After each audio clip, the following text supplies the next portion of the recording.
So പുതിയ ചാപ്റ്ററാണ് microbes in human welfare. So നമ്മൾ ഇതുവരെ പഠിച്ച ഒരുപാട് പ്ലാന്റ്സിനെ കുറിച്ചും എനിമൽസിനെ കുറിച്ചൊക്കെ നമ്മൾ പഠിച്ചു.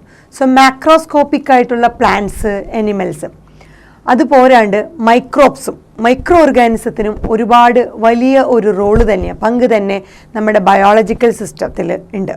സോ ഈ ഭൂമിയിൽ, ഈ ജീവലോകത്ത് ഈ പ്ലാന്റ്സും എനിമൽസും അല്ലാണ്ട് മൈക്രോ ഓർഗാനിസത്തിന് വലിയൊരു പങ്ക് തന്നെയാണ് ഉള്ളത്. സോ ഇത് നമുക്ക് ഒരിക്കലും ഒഴിച്ചുകൂടാൻ പറ്റാത്ത ഒരു ജീവിവർഗം തന്നെയാണ് മൈക്രോ ഓർഗാനിസം. സോ അതിനെക്കുറിച്ചാണ് നമ്മൾ ഈ ചാപ്റ്ററിൽ പഠിക്കുന്നത്. പക്ഷേ എങ്ങനത്തെ മൈക്രോ ഓർഗാനിസമാണ്? ഹ്യൂമൻ വെൽഫെയറിന് വേണ്ടിയുള്ള മൈക്രോ ഓർഗാനിസം. അപ്പം നമുക്ക് മൈക്രോ ഓർഗാനിസത്തിൻ്റെ ജനറൽ ആയിട്ടുള്ള കുറച്ച് ഹാബിറ്ററ്റ്, എവിടെയൊക്കെയാണ് നമ്മൾ ഈ മൈക്രോ ഓർഗാനിസത്തിനെ കാണുക? സോ നമ്മൾ നോക്കിക്കഴിഞ്ഞാൽ ഈ മൈക്രോ ഓർഗാനിസം എവിടെ വേണമെങ്കിലും, സോയിൽ എടുത്താലും വാട്ടർ എടുത്താലും എയർ എടുത്താലും, നമ്മുടെ ബോഡിയുടെ ഉള്ളിലാണെങ്കിലും ഔട്ട്സൈഡ് ദ ബോഡി ആണെങ്കിലും, അതുപോലെ തന്നെ പ്ലാന്റ്സ്, എനിമൽസ്, എല്ലാ ജീവലോകത്തും ഈ പറഞ്ഞ മൈക്രോ ഓർഗാനിസത്തിൻ്റെ സാന്നിധ്യം കാണും. അതുപോലെ മറ്റു ഓർഗാനിസത്തിന് സർവൈവ് ചെയ്യാൻ പറ്റാത്ത പല സ്ഥലങ്ങളിലും ഈ മൈക്രോ ഓർഗാനിസത്തിനെ നമുക്ക് കാണാൻ പറ്റും. എന്താണ് മൈക്രോ ഓർഗാനിസം? നമുക്കറിയാം, നമ്മുടെ കണ്ണുകൊണ്ട്, നേക്കഡ് ഐ കൊണ്ട്, നഗ്നനേത്രങ്ങൾ കൊണ്ട് കാണാൻ പറ്റാത്ത അത്ര സൂക്ഷ്മജീവികളെയാണ് നമ്മൾ മൈക്രോ ഓർഗാനിസം എന്ന് പറയുന്നത്. അതിന് ഏറ്റവും വലിയൊരു റോള് തന്നെ പ്ലാന്റ്സ്, എനിമൽസിനെ പോലെ തന്നെ നമുക്ക് ഒരിക്കലും ഒഴിച്ചുകൂടാൻ പറ്റാത്ത ഒരു റോള് തന്നെ നമ്മുടെ ബയോളജിക്കൽ സിസ്റ്റത്തിൽ, ഈ എർത്തിൽ നമുക്ക് കാണാൻ പറ്റും. So microbes in human welfare. So സോയിലിൽ കാണാം, വാട്ടറിൽ കാണാം, എയറിൽ കാണാം. നമ്മൾ പറഞ്ഞ പോലെ നമ്മുടെ ബോഡിയുടെ ഉള്ളിൽ, ഇൻസൈഡ് അവർ ബോഡി ഒരുപാട് മൈക്രോ ഓർഗാനിസം ഉണ്ട്. അതുപോലെ മറ്റ് എനിമൽസിലും പ്ലാന്റ്സിലും ഇതുപോലെ മൈക്രോ ഓർഗാനിസംസ് ഉണ്ട്. ഇനി നമ്മൾ കുറച്ചുകൂടി സ്പെഷ്യലൈസ്ഡ് ഏരിയ എന്ന് പറയുകയാണെങ്കിൽ ഡീപ്പ് ഇൻസൈഡ് ദ ഗീസേഴ്സ്, ഈ ഗീസറുകൾ നമ്മൾ ചൂടാക്കാൻ യൂസ് ചെയ്യുന്ന അതിലൊക്കെ, അത് ഫോർ എക്സാമ്പിൾ തെർമൽ വെൻറ്റുകളിലൊക്കെ, ഈ തെർമൽ വെൻറ്റ് അല്ലെങ്കിൽ ഗീസറിലൊക്കെ എന്ത് കാണാം? ഈ മൈക്രോ. അവിടുത്തെ ടെമ്പറേച്ചർ എന്ന് പറയുന്നത് ഹൈ ടെമ്പറേച്ചറാണ്, 100 ഡിഗ്രി സെൽഷ്യസ് വരെ ടെമ്പറേച്ചറുള്ള ഈ പറഞ്ഞ തെർമൽ വെൻറ്റുകളിലൊക്കെ നമുക്ക് മൈക്രോ ഓർഗാനിസം. സോ ഒരു സാധാരണ ഒരു ഓർഗാനിസത്തിന് ലീവ് ചെയ്യാൻ പറ്റാത്ത, സസ്റ്റെയിൻ ചെയ്യാൻ പറ്റാത്ത ഒരു 100 ഡിഗ്രി സെൽഷ്യസ് പോലുള്ള സ്ഥലങ്ങളിലൊക്കെ ഈ മൈക്രോ ഓർഗാനിസത്തിനെ കാണാൻ പറ്റും. അതുപോലെ ഡീപ്പ് ഇൻ ദ സോയിൽ, ഈ സോയിൽ ഏറ്റവും ഡീപ്പർ ലെയറിൽ പോയി നോക്കിയാൽ പോലും നമുക്ക് മൈക്രോ ഓർഗാനിസത്തിനെ ഒബ്സർവ് ചെയ്യാൻ പറ്റും. അതുപോലെ under the layers of snow, ഈ മഞ്ഞിൻ്റെ അതിൻ്റെയൊക്കെ ഒരുപാട് പാളികളുണ്ടാവും. അപ്പോൾ സെവറൽ മീറ്റേഴ്സ് തിക്കുള്ള അത്രയും സ്നോൻ്റെ ആ ലെയറുകളിലൊക്കെ നമുക്ക് മൈക്രോ ഓർഗാനിസത്തിനെ കാണാം. സോ ആ പെർട്ടിക്കുലറായുള്ള എൻവയോൺമെൻറ്റൽ കണ്ടീഷൻസിൽ സർവൈവ് ചെയ്യാൻ പറ്റുന്ന മൈക്രോ ഓർഗാനിസം ആയിരിക്കും അവിടെ കാണുക.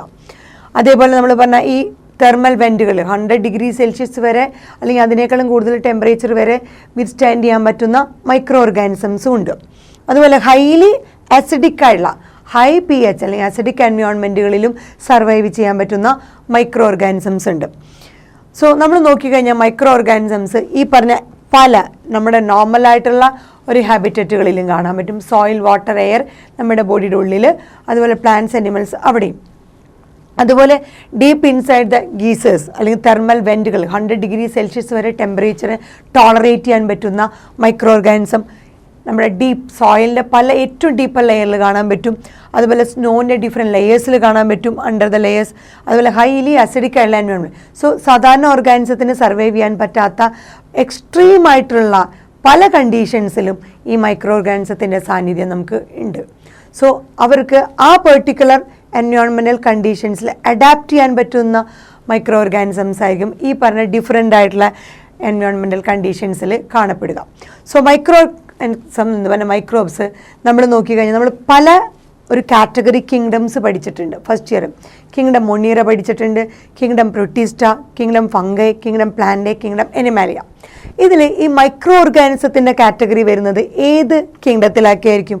നമ്മുടെ കിങ്ഡം മൊണീറ, ബാക്ടീരിയ, അതുപോലെ കിങ്ഡം പ്രൊട്ടിസ്റ്റ, ഇവിടെയൊക്കെയാണ് നമ്മുടെ മൈക്രോ ഓർഗാനിസം എന്ന് പറഞ്ഞ ഒരു കാറ്റഗറി വരുന്നുണ്ട്. അതുപോലെ ഫംഗൈ. സോ മൈക്രോബ്സ് പല കാറ്റഗറിയിൽ പറയുകയാണെങ്കിൽ ഡിഫറെൻറ്റ് ടൈപ്പ്, അത്രയും ഡൈവേഴ്സിറ്റി ഉള്ള ഒരു വേൾഡ് തന്നെയാണ് മൈക്രോബ്സിൻ്റെ. പ്രോട്ടോസോവ, ബാക്ടീരിയ, ഫംഗൈ, മൈക്രോസ്കോപ്പിക് ആയിട്ടുള്ള പ്ലാന്റ് വൈറസുകൾ, അതുപോലെ വൈറോയിഡ് ആൻഡ് പ്രിയോൺസ്, ഇതൊക്കെ നമ്മുടെ മൈക്രോബ്സിൻ്റെ കാറ്റഗറിയിൽ വരുന്നതാണ്. So protozoa, bacteria, fungi, microscopic ആയിട്ടുള്ള പ്ലാന്റ് വൈറസുകൾ, നോർമൽ നമ്മൾ പറയുന്ന വൈറസുകൾ, അതുപോലെ വൈറോയിഡ് ആൻഡ് പ്രിയോൺസ്, ഇതൊക്കെ നമ്മുടെ മൈക്രോബ്സിൻ്റെ കാറ്റഗറിയിൽ വരുന്നതാണ്. ഇനി നമ്മൾ ഇതിൽ നോക്കുകയാണെങ്കിൽ നമുക്കതിലെ പ്രോട്ടോസോവ, ബാക്ടീരിയ, ഫംഗൈ ഒക്കെ നമുക്കറിയാം. പിന്നെ നമ്മൾ പറയുന്നത് മൈക്രോസ്കോപ്പിക് പ്ലാന്റ് വൈറസുകൾ, പിന്നെ വൈറോയിഡ് ആൻഡ് പ്രിയോൺസ്, ഇത് രണ്ടും എന്താണെന്ന് നോക്കാം.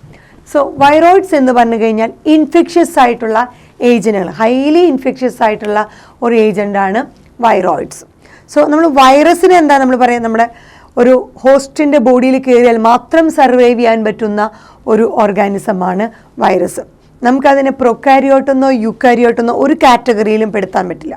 അതുകൊണ്ടാണ് ആ 5 കിങ്ഡം ക്ലാസിഫിക്കേഷനിലൊന്നും നമുക്ക് ഈ വൈറസുകൾക്ക് വേണ്ടിയുള്ള ഒരു പെർട്ടിക്കുലർ ക്ലാസിഫിക്കേഷൻ സിസ്റ്റം ഇല്ലാതെ പോയത്. അതുതന്നെയാണ് അതിൻ്റെ ഒരു ഡിസഡ്വാൻറ്റേജ് ആയിട്ടും പറഞ്ഞിരുന്നത്. സോ അതൊരു പ്രൊക്കാരിയോട്ടുമല്ല യുക്കാരിയോട്ടല്ല, സെല്ലുലാർ ആണെന്നും പറയാൻ പറ്റില്ല, എസെല്ലുലാർ ആണെന്നും ക്ലിയർ ആയിട്ട് പറയാൻ പറ്റില്ല. ബിക്കോസ് ഔട്ട്സൈഡ് ദ ബോഡി ഇത് ഇനാക്റ്റീവ് ആയിരിക്കും, ഇൻസൈഡ് ദ ബോഡി വൈറസുകളൊക്കെ ആക്റ്റീവ് ആയിരിക്കും. ഹോസ്റ്റ് സെല്ലിൻ്റെ എല്ലാ മെഷീനറീസ് യൂട്ടിലൈസ് ചെയ്തുകൊണ്ട് ആ വൈറസുകൾ ആക്റ്റീവ് ആവാൻ തുടങ്ങും. സോ അങ്ങനത്തെ പ്രത്യേക കാറ്റഗറിയാണ് നമ്മുടെ വൈറസ്. അതുപോലെ അതിനേക്കാളും അപകടകാരിയായിട്ടുള്ളതാണ് വൈറോയിഡ്സ് എന്ന് പറയുന്നത്. സോ ഇൻഫെക്ഷ്യസ് ഏജൻറ്റുകളാണ് വൈറോയിഡ്സ് എന്ന് പറയുന്നത്. വൈറസുകളേക്കാളും ചെറുതാണ്, സ്മോളർ ദാൻ വൈറസുകളാണ് വൈറോയിഡ്സ്. അതിൻ്റെ പ്രത്യേകത അതിന് RNA മാത്രമേ ഉണ്ടാവുള്ളൂ, ഫ്രീ RNA ആയിരിക്കും. അതുപോലെ വിത്തൗട്ട് പ്രോട്ടീൻ കോഡ്. നമ്മുടെ വൈറസിന് എന്താണ് ഉണ്ടായിരുന്നത്, ഒരു genetic material, either DNA or RNA, അതിന് ചുറ്റും ഒരു പ്രോട്ടീൻ കോട്ട്, ക്യാപ്സിഡ് ആയിട്ടുള്ള ക്യാപ്സോമേഴ്സുള്ള ഒരു പ്രോട്ടീൻ കോട്ടും നമ്മുടെ വൈറസിനുണ്ടായിരുന്നു. എന്നാൽ നമ്മുടെ വൈറോയിഡ്സ് എന്ന് പറഞ്ഞാൽ വൈറസിനേക്കാളും ചെറുതാണ്, ഹൈലി ഇൻഫെക്ഷ്യസ് ആണ്, അതിന് RNA മാത്രമേ ഉണ്ടാവുള്ളൂ, അതിനൊരു പ്രോട്ടീൻ കോട്ട് ഉണ്ടാവുകയില്ല. സോ വൈറോയിഡ്സ് സ്പ്രെഡ് ചെയ്യുന്ന, അത് കോസ് ചെയ്യുന്ന ഡിസീസ് എന്ന് പറയുന്നത് potato spindle tuber disease. So പൊട്ടറ്റോനെ എഫക്റ്റ് ചെയ്യുന്ന പൊട്ടറ്റോ ട്യൂബർ സ്പിൻഡിൽ ഡിസീസ് എന്താണ്, അതിന് കാരണക്കാരായുള്ള ഇൻഫെക്ഷ്യസ് ഏജൻ്റ് ആരാണ്, വൈറസിനേക്കാളും ചെറുതായിട്ടുള്ള വൈറോയിഡ്സ് ആണ്. അതുപോലെ പ്രിയോൺസ് എന്ന് പറയുന്നത് അതും ഇൻഫെക്ഷ്യസ് ആണ്, ബട്ട് പ്രോട്ടീനേഷ്യസ് ആയിട്ടുള്ള പാർട്ടിക്കിൾസ് ആണ്. സോ പ്രോട്ടീനേഷ്യസ് ആയിട്ടുള്ള ഇൻഫെക്ഷ്യസ് ആയിട്ടുള്ള പാർട്ടിക്കിൾസ് ആണ് നമ്മുടെ പ്രിയോൺസ്. സോ അതായത് ഡിവോയ്ഡ് ഓഫ് ന്യൂക്ലിക് ആസിഡ്, അതിനൊരു ജനറ്റിക് മെറ്റീരിയൽ ന്യൂക്ലിക് ആസിഡ് ഉണ്ടാവില്ല, പകരം പ്രോട്ടീനേഷ്യസ് ആയിട്ടുള്ള പാർട്ടിക്കിൾസ് ആയിരിക്കും. ആ പ്രോട്ടീനേഷ്യസ് പാർട്ടിക്കിൾസ് ഹൈലി ഇൻഫെക്ഷ്യസ് ആയിരിക്കും. അത് ഉണ്ടാക്കുന്ന ഡിസീസാണ് മാഡ് കൗ ഡിസീസ്. സോ നമ്മൾ ഈ പറഞ്ഞ വൈറോയിഡ്സ്, പ്രിയോൺസ്, നമ്മൾ പറഞ്ഞ എന്തൊക്കെയാണ് protozoa, bacteria, fungi, microscopic plant virus, ഇതൊക്കെ ഈ മൈക്രോബ്സ് എന്ന് പറഞ്ഞ ആ ഒരു വേൾഡിൽ വരുന്നതാണ്. അപ്പോൾ നമ്മൾ ഒരുപാട് മൈക്രോ ഓർഗാനിസത്തിനെ കുറിച്ച് നമ്മൾ കേട്ടിട്ടുണ്ട്. ഇനി നമ്മൾ ഈ ചാപ്റ്ററിൽ ഡിസ്കസ് ചെയ്യാൻ പോകുന്നത് എന്തൊക്കെ മൈക്രോ ഓർഗാനിസംസ് നമുക്ക് യൂസ്ഫുള്ളാണ് ഹ്യൂമൻസിന്. സോ നമുക്ക് ഈ മൈക്രോ ഓർഗാനിസത്തിനെ നമുക്ക് അത് ബാക്ടീരിയ ആണെങ്കിലും ഫംഗൈ ആണെങ്കിലും നമുക്ക് ഒരു സ്പെഷ്യൽ ഒരു ന്യൂട്രിയൻ മീഡിയ കൊടുത്തു കഴിഞ്ഞാൽ അവരെ ഗ്രോ ചെയ്തെടുക്കാം. സോ പ്ലാന്റ്സ് എനിമൽസിനെ പോലെ തന്നെ നമ്മുടെ ബാക്ടീരിയനെയും ഫംഗൈനെയും ന്യൂട്രിയൻ മീഡിയയിൽ ഇട്ട് കഴിഞ്ഞാൽ അവരെ ഗ്രോ ചെയ്തെടുക്കാവുന്നതാണ്. അങ്ങനെ ഈ ബാക്ടീരിയയുടെയും ഫംഗൈയുടെയും ആ ഒരു ന്യൂട്രിയൻ മീഡിയയിലുള്ള ആ ഗ്രോത്തിനെ നമ്മൾ കോളനീസ് എന്നാണ് പറയാം. സോ അങ്ങനത്തെ കോളനീസിനെയൊക്കെ നമുക്ക് മൈക്രോ ഓർഗാനിസത്തിൻ്റെ സ്റ്റഡിക്ക് വേണ്ടിയിട്ട് ഉപയോഗിക്കാവുന്നതാണ്. സോ ബാക്ടീരിയയുടെയും ഈ പറഞ്ഞ ഫംഗയുടെയും ഗ്രോത്ത് നമുക്ക് കോളനീസ് ആയിട്ട് നമുക്ക് ഒബ്സർവ് ചെയ്യാൻ പറ്റും. ആ കോളനീസിനെ നമുക്ക് മൈക്രോ ഓർഗാനിസത്തിൻ്റെ സ്റ്റഡീസിന് വേണ്ടിയിട്ട് ഈ കോളനീസ് ഒരു കൾച്ചർ പ്ലേറ്റിലാണ് കാണുക. ആ കൾച്ചർ പ്ലേറ്റിലുള്ള ഈ കോളനീസ് നമുക്ക് മൈക്രോ ഓർഗാനിസത്തിനെ കുറിച്ച് സ്റ്റഡി ചെയ്യാനായിട്ട് നമുക്ക് ഉപയോഗിക്കാവുന്നതാണ്.